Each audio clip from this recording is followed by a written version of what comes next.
I stood in the lobby of my boutique hotel, the Heathbrook, reading the email that would change everything. My hands were shaking so badly I almost dropped my phone. Dear Ms. Alexandra Bennet, on behalf of the British royal family, I am inquiring about booking your entire property for a month-long stay. I had to sit down. Meanwhile, across town, my brother James was probably putting the final touches on his presentation for our family reunion. The one my parents had insisted on hosting at his proper luxury hotel instead of my quaint little bed and breakfast. I'm Alex Bennet, and this is how my family's snobbishness about my hotel backfired spectacularly. 2 weeks earlier, I'd sat at my parents' dining table, listening to them gush about James's latest expansion of the Grand Bennet Hotel. 30 stories of pure luxury, my mother bragged, waving her wine glass. James really understands what sophisticated travelers want. I bit my tongue. The Grand Bennet was exactly what you'd expect from my brother. Flashy, overpriced, and about as personal as a credit card statement. Everything was chrome and glass, with rooms that looked identical to any other high-end chain hotel. The family reunion has to be there, my father declared. 300 relatives coming from all over the world. We need to show them how successful the Bennet Hotel legacy has become. I cleared my throat. The Heathbrook could host it. We have enough rooms, and our chef. Oh, sweetie, my mother cut in with that patronizing smile I knew too well. Your little place is charming. But this is a major family event. We need something more substantial. The Heathbrook is substantial, I protested. We have 25 unique suites, a Michelin-starred restaurant, and 25 rooms? James laughed, walking in late as usual. That's not a hotel, that's a large house. The Grand Bennet has 300 rooms.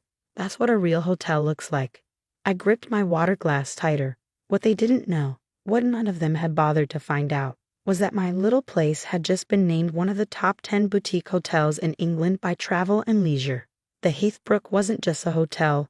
It was my vision of what hospitality should be. I'd bought the historic manor house 3 years ago, when everyone said I was crazy to leave the family business. James had even bet our father that I'd fail within 6 months.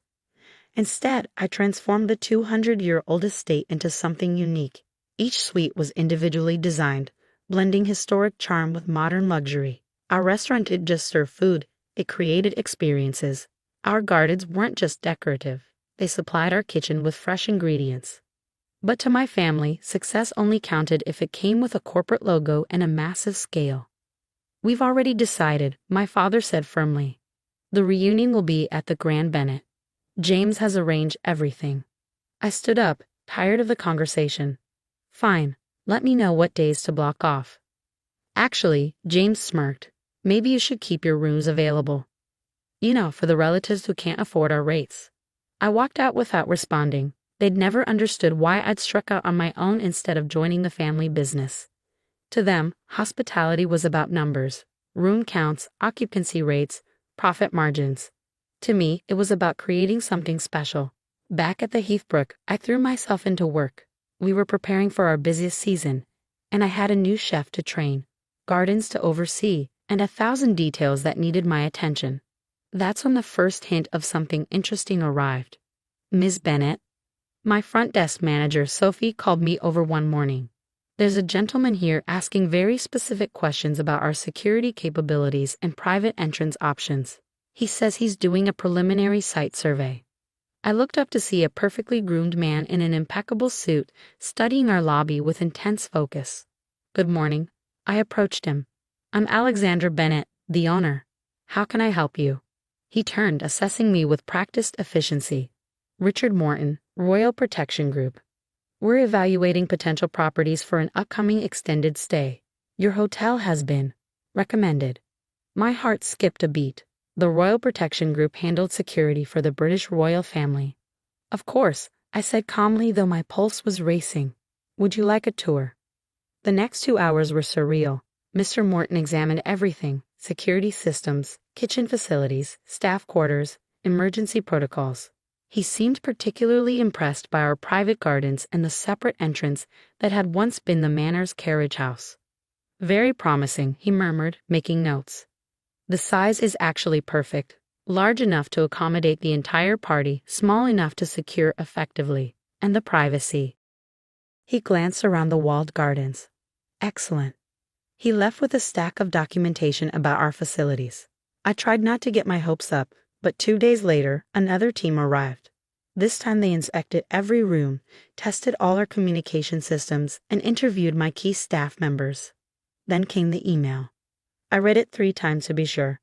The royal family wanted to book the entire hotel, all 25 suites, the restaurant, the gardens, everything for a full month. My phone buzzed. It was James. Hey sis, about the family reunion. We're thinking of putting all the second cousins in our budget wing. You know, the ones from Ohio who probably won't appreciate the premium suites anyway. I looked at the royal booking request again and smiled. Actually, James, I won't be able to help with the overflow. We're fully booked that month. What? All 25 whole rooms. He laughed. What, did you get a bus tour or something? Something like that, I said. Good luck with the reunion. I hung up and looked around my lobby, my beautiful, historic, perfectly sized lobby. In a few weeks, it would welcome actual royalty. But for now, I had work to do. My phone kept buzzing with messages from James, each one more condescending than the last. A full booking. Sure you didn't add wrong. Must be nice having so few rooms to manage. Dad says you're just trying to avoid helping with the reunion. I ignored them all. Let them think what they wanted.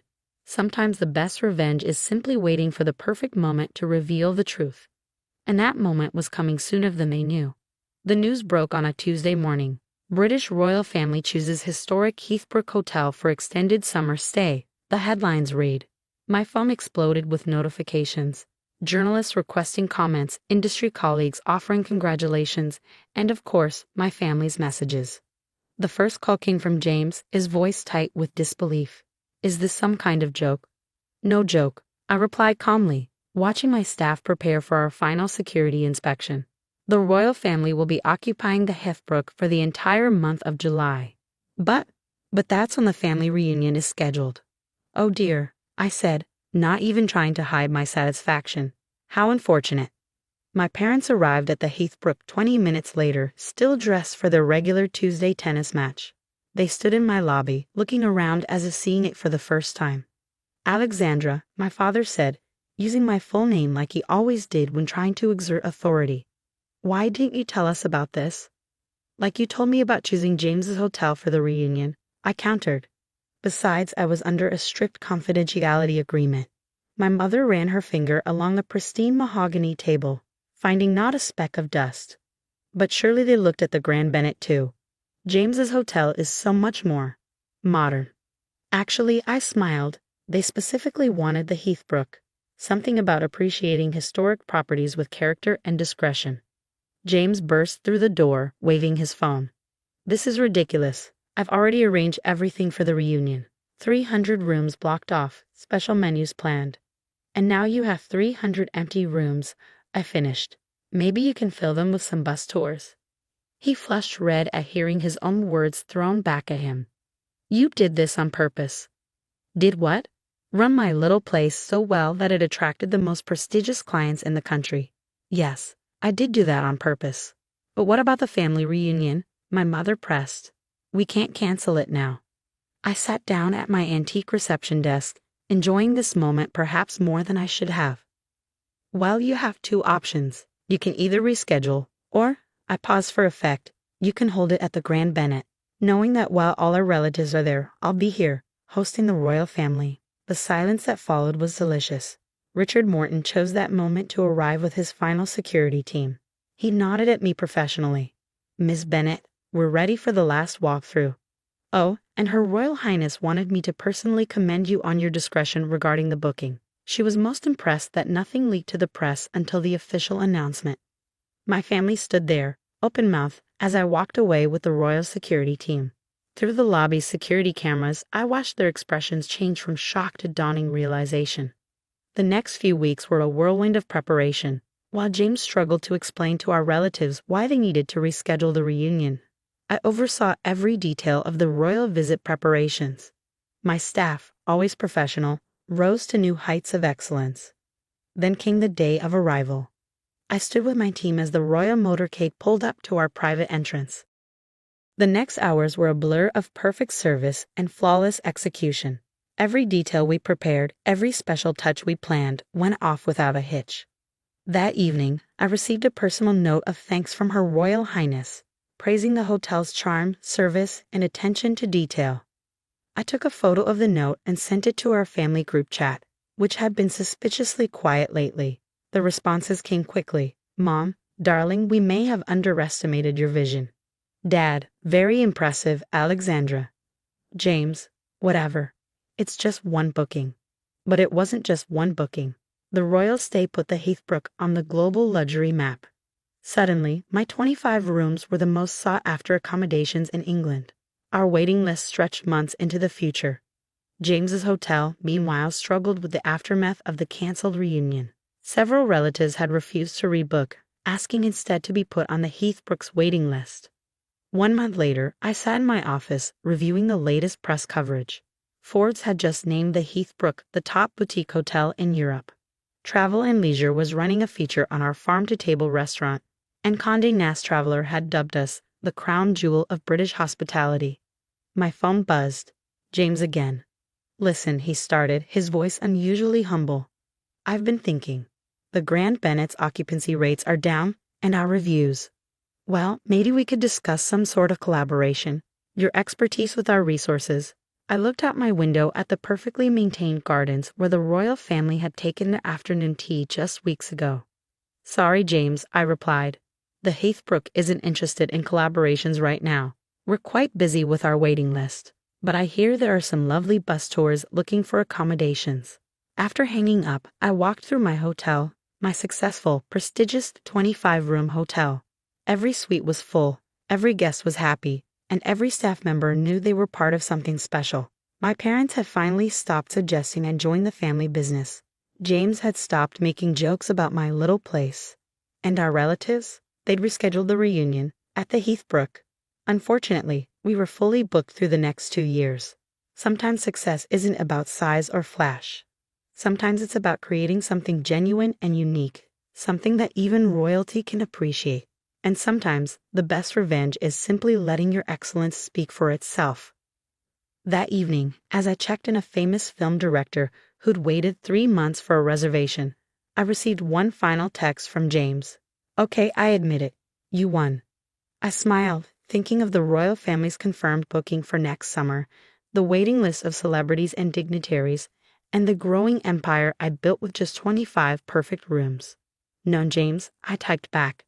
I didn't win, I just built something better. Because sometimes the smallest places can make the biggest statements, and sometimes a little bed and breakfast can outshine the grandest luxury hotel, especially when it has a royal seal of